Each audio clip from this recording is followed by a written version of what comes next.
Kalau di hukum dagang, ada satu alat bukti unik, namanya sumpah di muka hakim.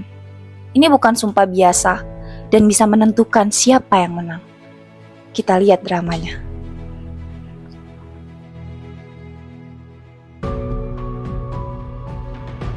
Saudara saksi, sebelum memberikan keterangan, saudara harus melakukan sumpah terlebih dahulu. Apakah saudara siap? Siap, Yang Mulia. Baik, ikuti kata-kata saya. Wallahi demi Allah, Wallahi demi Allah, saya akan berkata jujur dan tidak berbohong. saya akan berkata jujur dan tidak berbohong. Apakah saudara mengerti bahwa sumpah ini sangat penting dan harus dipatuhi? Saya mengerti, Yang Mulia, saya akan jujur. Baik, sumpah selesai. Silahkan Anda memberikan keterangan apapun itu yang Anda ketahui. Baik, Yang Mulia. Ya, sumpah ini bukan main-main.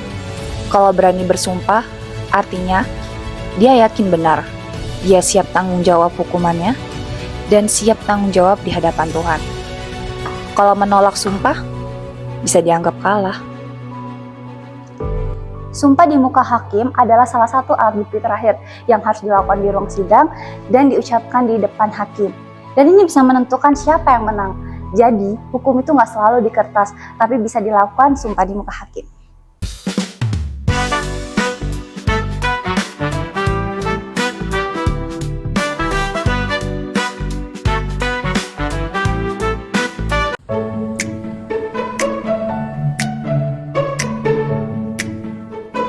Oke, baik teman-teman, setelah melihat video dramatik tadi, marilah kita sama-sama masuk dan mewawancarai Bapak Anggit Handoyo sebagai hakim dan narasumber kita pada pagi hari ini.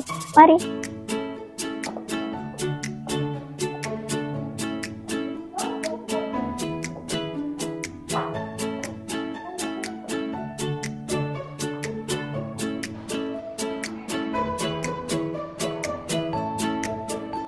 Assalamualaikum warahmatullahi wabarakatuh. Kami di sini dari kelompok 12 yang bertema Sumpah di Muka Hakim. Kami akan segera mewawancari Bapak Anggit Handoyo sebagai narasumber kita pada pagi hari ini. Kepada Bapak Anggit, boleh dimulai Pak? Ya, silakan. Oke, pertanyaan pertama. Iya. Menurut Bapak nih, Sumpah di Muka Hakim itu apa Pak? Dan bagaimana sih prosedur dalam Sumpah di Muka Hakim itu? Sumpah di muka hakim ya. Iya. Perlu saya jelaskan bahwasanya sumpah itu secara umum ya.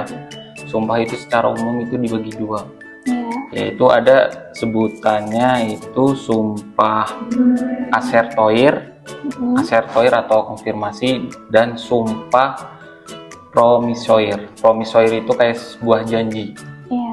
Nah, itu kan secara umum, Nah, kalau misalkan mau dikaitkan dengan apa sih itu sumpah di muka sidang?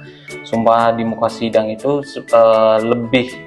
lebih ngarahnya kepada sumpah asertoir atau sumpah konfirmasi, di mana sumpah ini dilakukan digunakan dalam hukum acara perdata, masuknya ke dalam agenda pembuktian itu sebelum saksi itu memberikan keterangan di muka sidang. Oke, baik Pak. Kemudian yang kedua, perkara apa saja sih Pak yang harus melakukan sumpah di muka hakim? Kalau dibilang perkara apa aja ya? Iya. Secara umum, karena sumpah ini masuk ke alat bukti ya. Jadi setiap perkara itu ya kalau misalkan mau mengajukan alat bukti itu pasti disumpah terlebih dahulu sih. Jadi bahasa perkara apa aja itu tergantung pembuktiannya. Kalau pembuktiannya menggunakan saksi, mau nggak mau harus disumpah terlebih dahulu. Iya. Terus dalam persidangan itu kenapa Pak seseorang harus melakukan sumpah? Ya, kalau kenapa harus disumpah? Karena seseorang yang mau memberikan keterangan di persidangan itu wajib disumpah terlebih dahulu. Itu pun ada aturannya, di mana diucapkan dengan pengucapan lisan, secara lisan, bukan secara tertulis ya. Kalau tertulis itu malah itu melanggar. Itu diucapkan secara lisan di muka sidang dan di hadapan pihak lawan. Nah, itu pun ada aturannya. Tapi berjalan dengan perkembangan zaman sekarang ini bisa pengucapan sumpah itu tidak secara langsung di muka sidang, bisa di tempat lain tapi dengan alasan-alasan tertentu. Gitu. Jadi setiap saksi itu wajib melakukan sumpah tidak Pak? Wajib. Wajib, oke.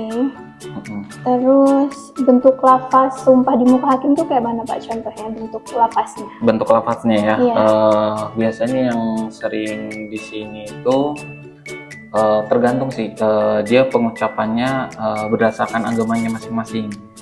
Biasanya kalau agama Islam itu biasanya Bismillahirrahmanirrahim, Wallahi, demi Allah saya bersumpah bahwa saya akan memberikan keterangan yang benar, tiada lain dari yang sebenar. Itu untuk orang yang beragama Islam. Nah, kalau yang beragama selain Islam itu tergantung Tuhannya siapa, tinggal diganti nama Tuhannya. Itu aja sih. Sama biasanya di sumpah itu ada Al-Quran di belakangnya sumpah. Kalau untuk orang selain Islam kan ada yang pakai kitab, tangannya ditaruh di sampingnya gitu. Ada yang mengangkat jari kayak gini, ada. Itu tergantung keyakinan masing-masing pihak. Terus kalau konsekuensi bagi orang yang melakukan sumpah tapi dia berbohong itu apa Pak konsekuensinya? Kan ada di KUHP ya, terkait dia memberikan keterangan sumpah palsu ya. Itu kan itu bisa dipidana penjara. Itu ada aturannya di pasal 242 KUHP. Makanya sebelum memberikan keterangan saksi kita ingatkan lagi bahwasanya para saksi sudah disumpah itu wajib memberikan keterangan yang sebenarnya. Oke. Terus contoh kasus nyata orang yang melakukan sumpah di muka hakim itu kayak mana Pak contohnya?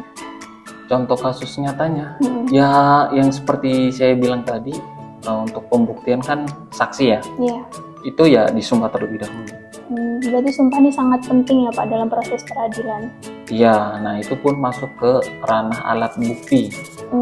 Nah nanti untuk mungkin para ini mahasiswa kan nanti kan ada tuh mata kuliah hukum acara perdata ya. Iya. Nah ada. itu nanti ada alat bukti itu nanti ada salah satu poinnya itu sumpah. Oke. Ya. Sudah, terima kasih Bapak atas pendapat Bapak sudah mau kita wawancarai. Baik teman-teman, terima kasih sudah menonton. One is the loneliest number that you'll ever do.